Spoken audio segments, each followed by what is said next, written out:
ya, Mak? Iya, Mah. Bentar, Mama bukain. Robert aja, Mah. Ya udah sana. Assalamualaikum. Ya. Kalian? Gue kira ada apa Kino sampai datang nyariin gue lagi. Bukan takut abang Kona, tapi capek dengan masalah rumah tangga ayah. Gue tanya ada masalah apa. Ternyata Kino datang kembali dompet gue yang jatuh kemarin. Ya kulitnya agak lecet di sudut. Lipatan uang yang biasa gue susun asalan masih sama.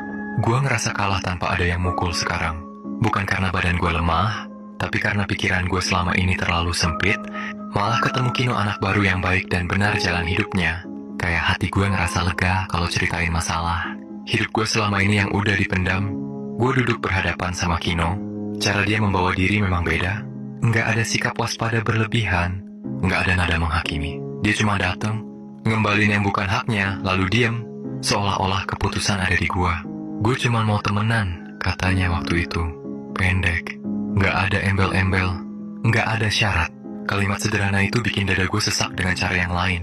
Bukan sakit, tapi penuh. Selama ini gue selalu mikir hubungan itu soal untung rugi.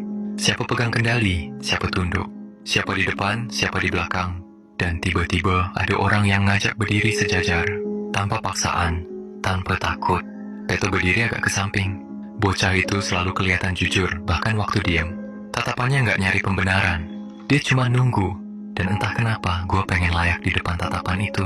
Pikiran gue kebawa ke geng lama. Anak-anak yang pernah berdiri bareng gua di lorong sekolah, di sudut kantin, di lapangan belakang. Mereka keras karena belajar keras. Sama kayak gua. Sama-sama tumbuh di tempat yang ngajarin bertahan, bukan memilih. Gua nggak mau ninggalin mereka, tapi gue juga nggak mau ngajak mereka terus nyemplung ke lumpur yang sama. Mungkin jawabannya bukan mutusin masa lalu, tapi ngerubah arahnya. Gua ngerasa capek pura-pura kuat. Capek ngitung siapa takut sama gua. Capek bangun pagi dengan rasa curiga. Di tempat ini, di rumah ibu gue pengen pulang sebagai anak. Bukan sebagai pemimpin bayangan yang harus selalu siap ribut.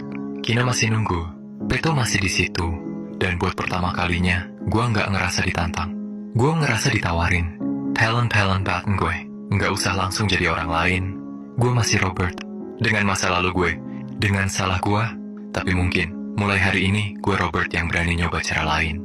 Cara yang nggak bikin ibu gue khawatir tiap ada langkah di depan rumah. Cara yang bikin gue bisa nyebut kata teman tanpa mikir ada harga di baliknya. Di tempat yang sama, dengan nama yang sama, cerita gue belok sedikit. Nggak dramatis, nggak meledak, tapi nyata. Dan kadang, perubahan memang nggak datang dengan suara keras. Kadang, dia datang lewat satu dompet yang dikembaliin, utuh, dan satu tangan yang nggak nuntut apa.